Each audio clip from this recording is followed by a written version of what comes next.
Okay बेटा, तो हम क्या पढ़ रहे हैं? आपका फिजिक्स चैप्टर 3 जिसका नाम है ग्रेविटेशन, है ना। हम क्लास 9 का फिजिक्स पढ़ रहे हैं, चैप्टर 3 जिसका नेम क्या है बेटा? ग्रेविटेशन। हमने जो प्रीवियस टॉपिक देखा था वो क्या था? यूनिवर्सल लॉ ऑफ ग्रेविटेशन, ठीक है। अब ग्रेविटेशनल फोर्स का हमने फॉर्मूला भी देखा था, क्या था? F is directly proportional to m1 and m2, मतलब किसके मासेस?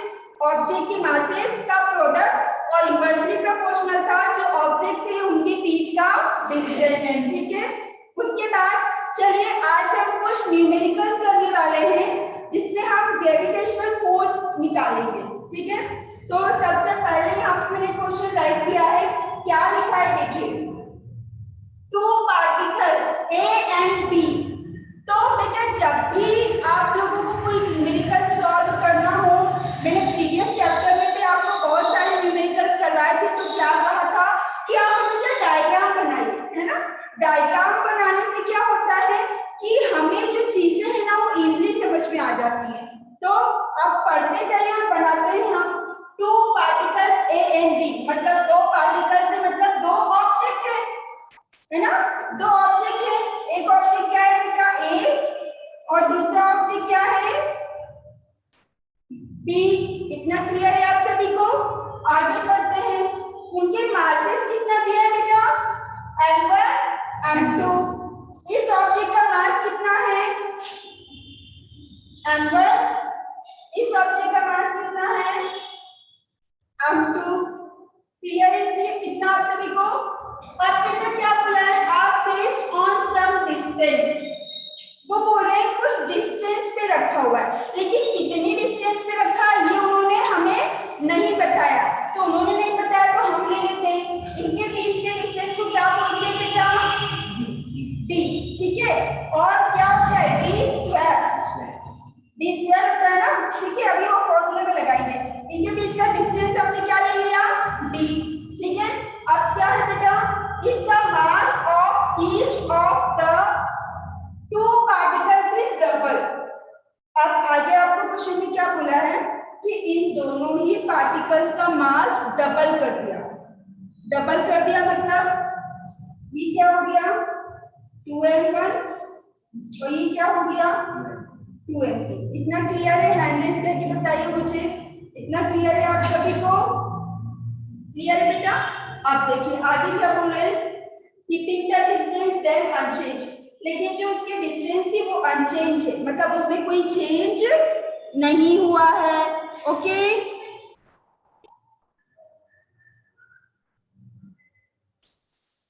अब आगे देखते हैं, हमें क्या फाइंड आउट करना है? The value of gravitational force between them will be. इन दोनों के बीच में ग्रेविटेशनल फोर्स कितना लगेगा? कितना लगेगा मतलब कितना होगा, है ना। अब यहाँ पे कोई वैल्यू नहीं दी हुई है, तो हमें कोई कैलकुलेशन नहीं करना है ना।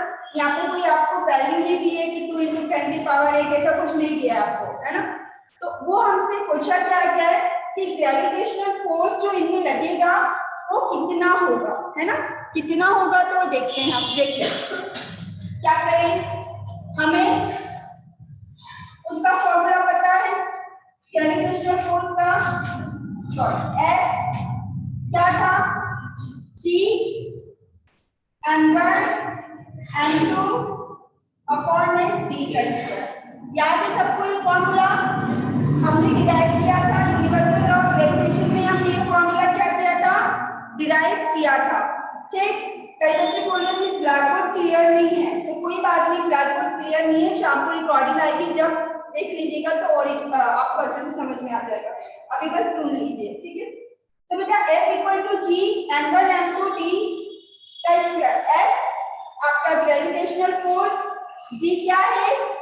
Gravitational constant. प्रोपोर्शनल को हटाया था तो हमने कांस्टेंट लगाया था। m1 m2 क्या है? मास, और d क्या है आपका? डिस्टेंस। कितना क्लियर है सभी को? अब देखिए क्या है बेटा? फोर्स C तो सेम ही रहेगा। यहाँ पे मास कितना है? 2m, तो 2m1 इनटू ये वाला मास कितना है? 2m2। डिस्टेंस कितना है d, मतलब d का स्क्वायर ही रहेगा। ओके, अब इस टू, ये अगर मैं इसको साइड में कर दूं, जैसे 2 कॉमन ले लें तो क्या हो जाएगा, 2 2 जा 4 4 m1 m2 अपॉन में d का स्क्वायर। अगर ये 4 को मैं इधर साइड में लिखूं तो ये क्या है, ये है 4 से बेटा देखिए g m1 m2 विजिबल है आप सभी को, दिख रहा है यहाँ पर लिखा हुआ, ठीक है, m1 m2 अपॉन में d स्क्वायर, यही है g m1 m2 अपॉन में d स्क्वायर। तो इस पूरे किसी की क्या लिख सकती हूँ मैं, 4, तो यहाँ पे आ जाएगा 4s, मतलब आपका 1 सेकेंड, कॉर्नर में आपको विजिबल है ना सभी को, विजिबल है, हैंड रेज करके बताइए अगर विजिबल है। ओके विजिबल है, मतलब अगर कुछ बच्चों का हैंड रेज है मतलब विजिबल है, ठीक है। ओके बेटा लिसन, तो यहाँ पे क्या आया, 4 इक्वल 4a, मतलब इन दोनों का जो फोर्स है, ग्रेविटेशनल फोर्स है, वो कितने टाइम से, 4 टाइम्स से, यही हमने पूछा था, है ना। The value of gravitational force between them will B, उन दोनों के बीच में जो ग्रेविटेशनल फोर्स लग रहा है वो कितने टाइम्स लग रहा है, 4 टाइम। क्लियर है इतना सभी को, क्लियर है। नेक्स्ट क्वेश्चन करें, क्लियर है, ठीक है। अब नेक्स्ट क्वेश्चन देखते हैं। ओके चलिए सेकंड क्वेश्चन देखते हैं। बेटा सेकंड क्वेश्चन है आपका, क्या दिया है, the mass of the earth into 10 की पावर 24 kg। एक आपकी अर्थ है, अर्थ एक ही है, ठीक है, इसका मास दिया है 6 इंटू 10 की पावर 24। ओके, अब इसके बाद आपको दिया है कि क्या, मून, मून का मास कितना दिया है, मून छोटा, मून का दिया है 7.4 इंटू 10 की पावर 22 kg।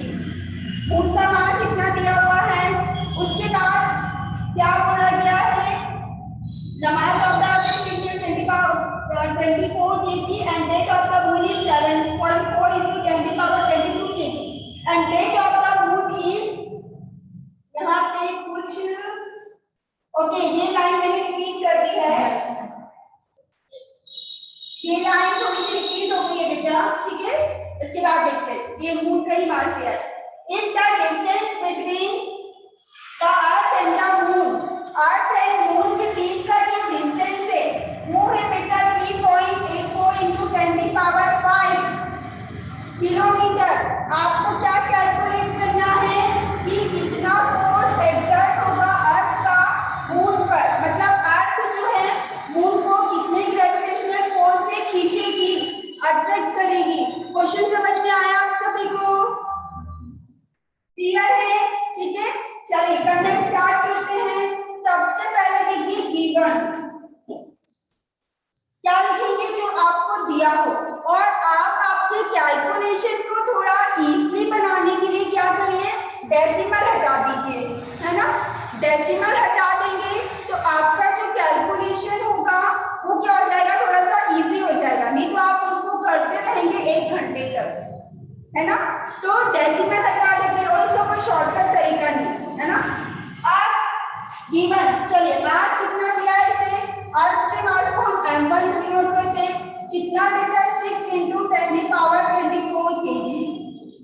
इसमें कोई पॉइंट नहीं है, कोई डेसिमल नहीं है, हटाने की जरूरत नहीं है। चलिए मून को, मून के मास को हम डिनोट करेंगे m2 से, तो यहाँ पे क्या है 7.4 इंटू 10 की पावर 22। मैं डेसिमल हटाऊंगी, ये डेसिमल हटाऊंगी तो क्या होगा बेटा, ये कितना हो जाएगा 74 इंटू 10 की पावर 21। एक जीरो यहाँ से ले दिखाती हूँ कैसे, देखिए ये है हटाओगे पॉइंट के बाद 8 डिजिट है तो 1 कितना आया, यहाँ पे 22 है, 1 से 1 कट जाएगा मतलब 22 टाइम्स से है 1 से 1 कट जाएगा तो यहाँ कितना आ जाएगा 21। तो यहाँ पे मैंने क्या लिख दिया 10 की पावर 21। क्लियर है इतना सभी को? क्लियर है तो हैंड रेज करिए। ओके ठीक है, ऐसा इसलिए कर रहे हैं कि जब हम आपका फॉर्मूले में वैल्यूज पुट करेंगे ना बेटा तो हमें डेसिमल की वजह से दिक्कत ना हो। नहीं तो डेसिमल का मल्टीप्लाई और डिवाइड करने बैठोगे तो आप करते ही रह जाओगे। तो ये इजीली हो गया ना कि 6 का 74 में कर देंगे, है ना। अब उसके बाद आपको और क्या दिया हुआ है, उसके बाद आपको डिस्टेंस दिया हुआ है मतलब डी कितना है 3.84 into 10 की पावर 5। बेटा ये किसने दिया है किलोमीटर, और हमें किससे करना पड़ेगा मीटर में। ठीक है, तो हमें दो काम करने हैं इसमें, एक तो किलोमीटर को मीटर में करना है और एक इसका पॉइंट हटाना है। तो पहले क्या करें, पहले पॉइंट हटा देते हैं, है ना। पॉइंट हटाया मैंने तो 2 0 मतलब मैंने यहाँ से 2 0 ले लिए तो ये कितना हो जाएगा 10 की पावर 3। क्लियर है इतना सभी को? यहाँ से पॉइंट हटाऊंगी, पॉइंट के बाद 2 डिजिट है मतलब यहाँ से मैंने 2 0 ले लिए, 2 0 ले लिए मतलब 5 थे, 5 में से 2 0 लिए तो कितने बच गए 3। तो कितना हो गया 384 10 की पावर 3। अभी मीटर में नहीं हुआ है, अब मुझे मीटर में करना है। तो 1 किलोमीटर में कितने मीटर होते हैं 1000 मीटर होते हैं, मतलब 3 0 और आ गए तो यहाँ पे कितना हो जाएगा 10 की पावर 6। क्लियर है इतना सभी को? आया समझ में? अब क्या बचा, अब जी की भी वैल्यू चाहिए रहेगी। जी की वैल्यू नहीं दी है, मैंने बोला था आप लोग याद रखिएगा। क्या है जी की वैल्यू 6.7 into 10 की पावर -11। 6.67 मतलब सॉरी 67 into 10 की पावर -11 यही जी की वैल्यू लिखाई थी। इसका भी डेसिमल हटाऊंगी तो इसका डेसिमल आ जाएगा 6.67 into 10 की पावर -12। अब कई बच्चे सोच रहे होंगे कि -12 क्यों आ गया, सॉरी यहाँ पॉइंट नहीं है। 667 into 10 की पावर -12 सब जगह तो कम कर देते, यहाँ कैसे? तो आपने लास्ट क्लास में एक्सपोनेंट पढ़ा है क्या होगा, लॉजिक समझते हैं। चल इसको मैं बाद में लिखती हूँ, पहले आप समझिए कि 12 कैसे आया। पॉइंट हटाया बेटा, पॉइंट के बाद 2 डिजिट है मतलब कितने 0 2 0 यानी 10 की पावर 2। ठीक है, ये डिवाइड में जब होता है तो क्या होती है पावर माइनस होती है। हाँ माइनस 10 की पावर 11 मल्टीप्लाई में प्लस होती है और डिवाइड में माइनस होती है। तो -11 और ये -2 कितना आ गया 1 सेकेंड उसको गड़बड़ किया है। जी की वैल्यू 6.7 है ना। हाँ जी की वैल्यू 6.7 है तो यहाँ 10 की पावर 1 मतलब 10 आएगा तो ये हो जाएगा 1 और ये हो जाएगा -12। क्लियर है इतना सभी को? यहाँ पे मैंने वैल्यू गलत लिखी थी जी की 6.7 ठीक है, तो क्या आ जाएगा बच्चा 10 की पावर -12। कैसे आया, क्लियर हुआ सभी को? सभी को क्लियर है? टाइम कितना है हमारे पास 3 मिनट, फटाफट देख लीजिए। तो जी की वैल्यू आ गई बेटा 6 into 67 into 10 की पावर -12। क्लियर है इसका सभी को? चलिए आगे देखते हैं। आप वैल्यू पुट कर दीजिए, कहाँ पुट करें, ये इस करके मैं पुट कर रही हूँ। यहाँ पे बैठे बच्चे बोल रहे हैं हमारा आंसर आ गया है, अच्छी बात है।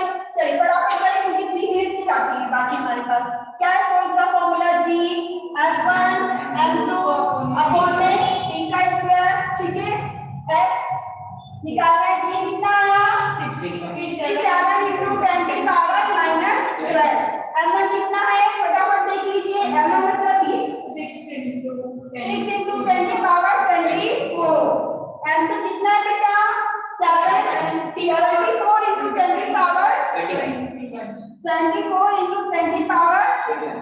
21।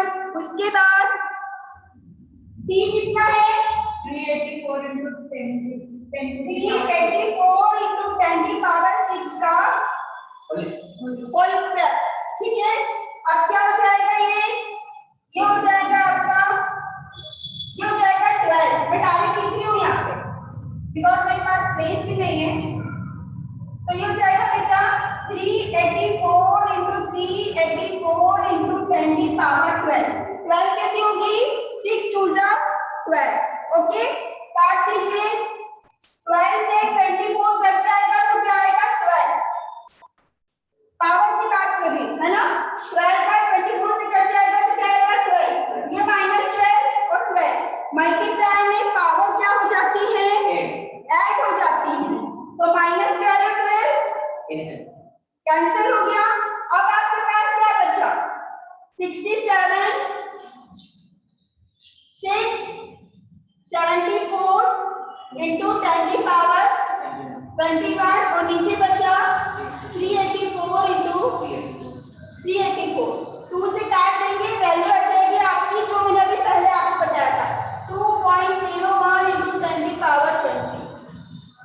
ये लो, ये आप सॉल्व करिएगा, टाइम नहीं बचा है, 1 मिनट का बचा हुआ है, ये आप सॉल्व करिएगा। आंसर आना चाहिए 2.01 into 10 की पावर 20।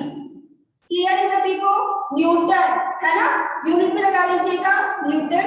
बाकी फिर हम कल मिलते हैं हमारे कुछ और न्यूमेरिकल्स के साथ और न्यू टॉपिक के साथ। क्लियर है बेटा? और अगर नहीं आया तो कल डाउट पूछिएगा। ठीक,